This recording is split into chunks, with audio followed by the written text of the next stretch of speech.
gamers.com.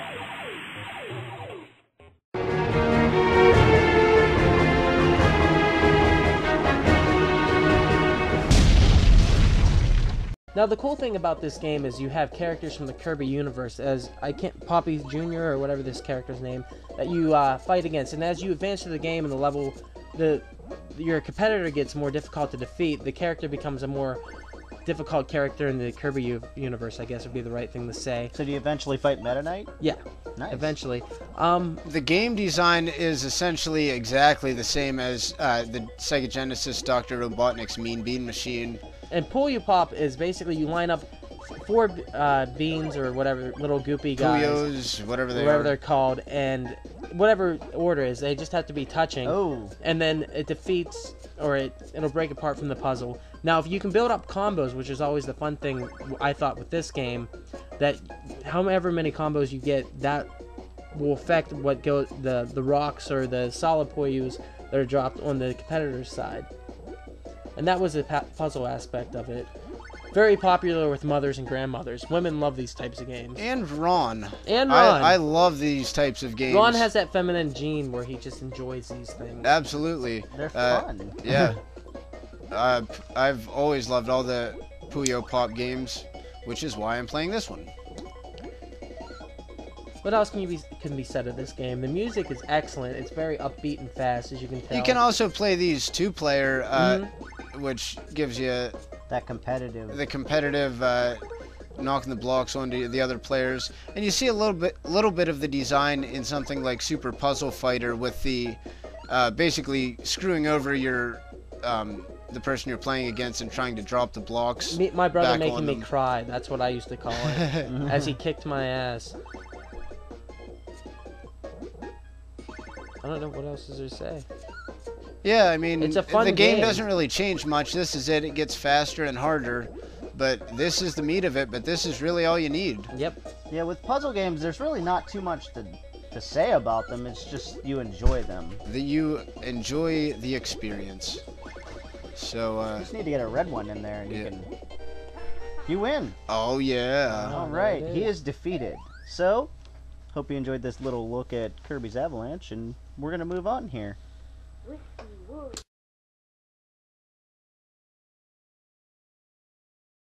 Welcome to Console Wars of the Past Part 3.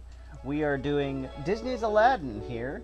It's one of the licensed games from Capcom. They licensed a lot of the Disney library and made some really excellent games with them. And this title is different than the Sega Genesis title and every other title of Aladdin that was released for different consoles. Every game that you could play played differently. Yeah, I thought that was kind of cool. They didn't just make one generic game for the Aladdin movie. They actually did different titles, which, I mean, Lion King didn't do that. Every title that you played in Lion King was pretty much the same. It was a port. I loved Lion King, though. Oh, that the was a Lion good King game. title was good, too. But this is an excellent title. As you can tell, it pulls from the license very well. From even just this first opening sequence of One Jump, I believe is the name of the song. Which I would know, trust me. Yes, you would. It's definitely running off a Capcom engine. You can tell just from the way the game looks, the gameplay.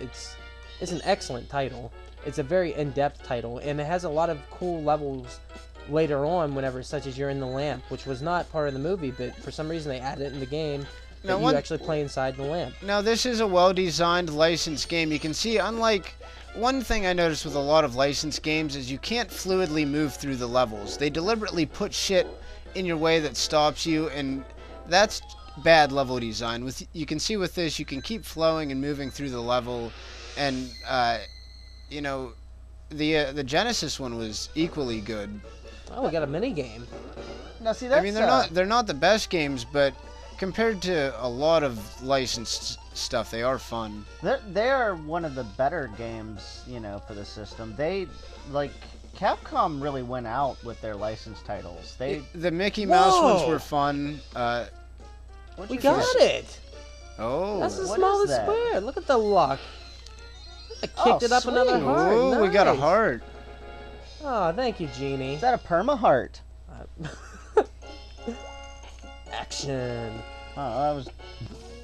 I don't know what a perma heart is. Oh, that means one that you keep permanently.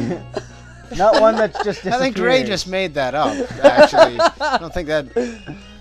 But we'll call it that. Hey, oh, you got that little floating thing. Here. It's alright. What's that called, Ray? Parachuting. And the music's very upbeat and happy. The graphics are definitely excellent. You can tell from the back, even the background that's scrolling. And the music definitely keeps with the spirit of the movie. The spirit of the movie, yeah. It's the same kind of instrumentals. I don't know what you call that. I like how Aladdin's like a little Mario. He can jump on their heads. Oh yeah. It's kind of fun. Yeah, it's just a basic platforming game, but it's the design's pretty good. Yeah, it's got some really good level design, and that really has to, you know, reflect on the developer, because Capcom was probably one of the best developers on the Super Nintendo. Yeah. Yeah, they were definitely rocking the Super Nintendo. Dun, dun, dun, dun. There we go. Like, even their licensed games are a step above the rest. And then we looked at Mega Man a little while ago, and Mega Man X was a great in level design. They just definitely have a good engine, whatever they were running off of. It was their arcade engines. I mean, they were running more advanced stuff than the Super NES hardware, so basically they had to scale down their games from what they were developing on for a lot of them. So, you know, Capcom's always kept ahead of the technology for the home consoles, which really gives them an advantage in developing. You know, you saw something like Final Fight, which was a very, very early Super Nintendo game that used a lot of effects that other games would take years before they could perfect. Yeah, not to mention the Super Nintendo version of Street Fighter. Yeah, absolutely. It was definitely the superior home version of it, and kept a lot of the arcade aesthetics and a lot of the, you know, the frame rate, the colors. It was a good port. So Capcom was really good with bringing their stuff home and making the home stuff great.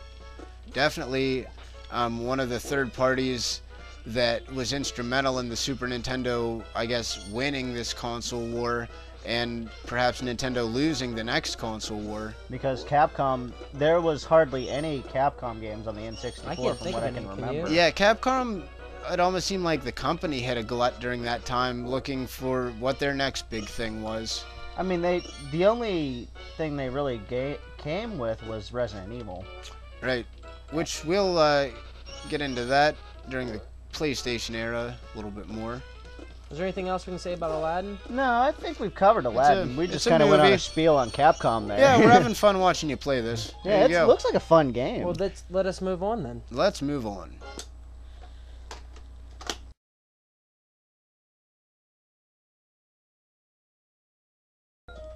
And here is the Lost Levels. Now, Lost Levels is a different kind of game, which the reason they didn't release it in America is because they thought it was too difficult for American audiences. You had the because we're lazy. Yeah, we didn't want to fight through 15 Bowsers to get to the end of the game. You know, that would just confuse us. We go, what? Oh, we feel cheated. And they do this to Ray. And so, as you can see, but see, that's you see from this is level 1-1, and you see that this is drastically more difficult than Super Mario Brothers 1. That game, anyone could kind of hop into and start dawdling along, and there's a little bit of sense of danger, but you know, you're all right. You can chill. You know, the first couple levels are pretty calm. This game, right away, you've got mushrooms you can't get. You've got poison mushrooms flying at you. 5 Koopas, Troopas. That's too many. That's too many. That is another poison. Good mushroom. So the whole way along in this game, I think the Mafia made this game because they're just throwing out poison mushrooms, too many Koopa. I think this is definitely Bowser's Revenge. It should have been the subtitle. They should just call it Bowser's Revenge. Yeah, it really should have been.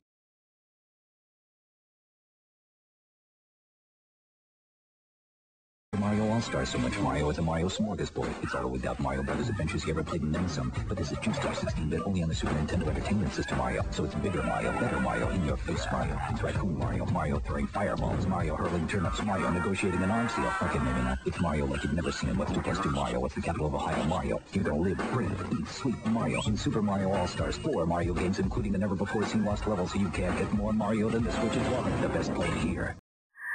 UJGamers.com